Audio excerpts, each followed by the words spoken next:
Sylvia and Lydia are lying in Sylvia's bed talking when Napoleon, the grandfather, bursts into the room. Sylvia, darling, I request your assistance, and you too, Liddy. How may I be of service to you, Napoleon?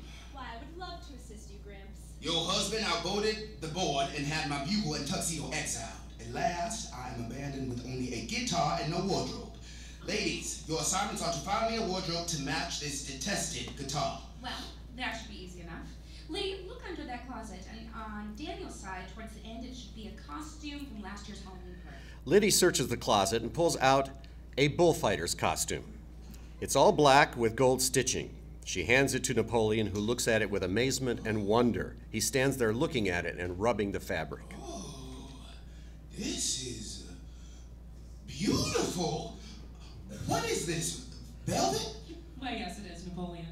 I must recreate myself. The bugle and the tuxedo made me dapper and debonair, but this is so sexual, so alive, so sensual, so magical. So there were all of these things that were meant to be like ironic or critical that the audience, like it was largely a white audience, not completely a white audience, but they did not understand at all what we were trying to do. So for example, at the end, the performers, like at the end of the show, the performers all came out and they were just doing these like really hideously stereotypical forms of black entertainment. You know, they were like, but it was like just from all over the map. Like one person would be like crumping in an audience member's face, like another one would be like doing like really, really exaggerated sort of soul singing, and it was just, everybody was just enacting these really grotesque stereotypes with the audience.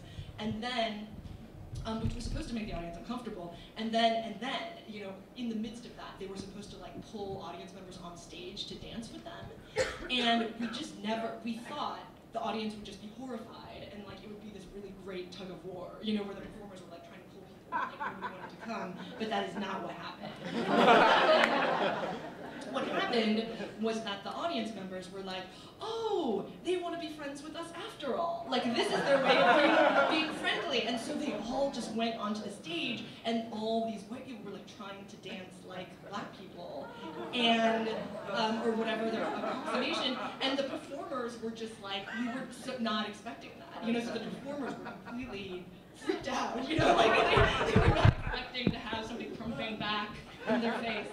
So writers can approach McSweeney's on their own. They don't need. Oh, definitely, they can. Yeah, they should feel free. You like that? Yeah, no, agents are definitely useful, and particularly for getting, you know, having a someone to work with before you're taking it out, I'm sure is useful for getting it more polished, and someone to help you understand the process. I mean, often by the time something gets to us, it's kind of bounced around for a while because it's got some weird flow. You know, I often think of us as like.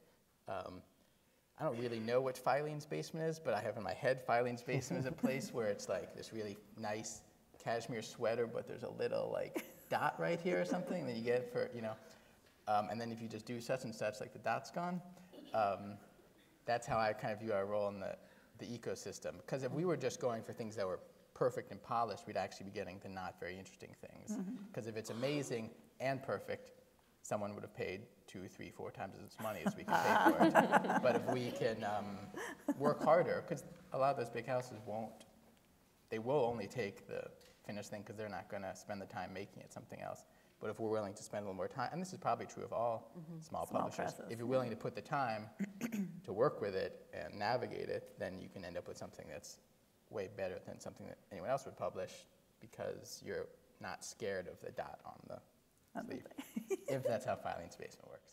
So yeah, I think I was interested, but not in an academic way, but in a way of how this stuff affects people, and that it is, you know, at the time it's happening, it's not history, and also at the time it's happening, it's not understood, and it's usually not being told. The truth is not being told about it. So in the book, there are a lot of chapters that are about political cartoons, that are about what the newspapers are reporting, that are about these jive documentaries they made, which were called facsimiles or, you know, had various names for them, but they were presented as documentaries. But it would be, you know, like one of these, you know, skirmishes between the colored infantry and the Filipinos, but because nobody in the US knew what Filipinos looked like, it would be a bunch of African-American guys from New Jersey in white suits playing the Filipinos fighting the New Jersey National Guard. And people would think they actually went over there and shot it, and that's what Filipinos look like. So I'm also interested in that kind of tension between what do people think is happening, as opposed to, as I said, the audience out here who can see both sides and have a better idea of what actually is happening. That's always been fascinating to me. I had 2 books banned in Arizona. And so we decided to smuggle books into Arizona.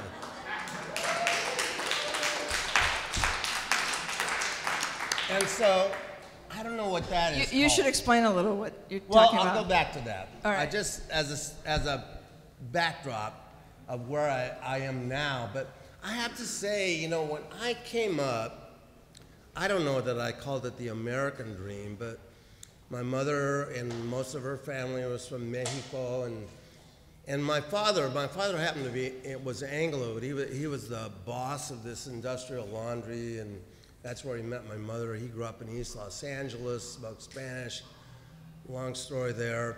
But in some sense, and when I was 13, actually I was 12, but I started working my 13th year of life, he gave me a job.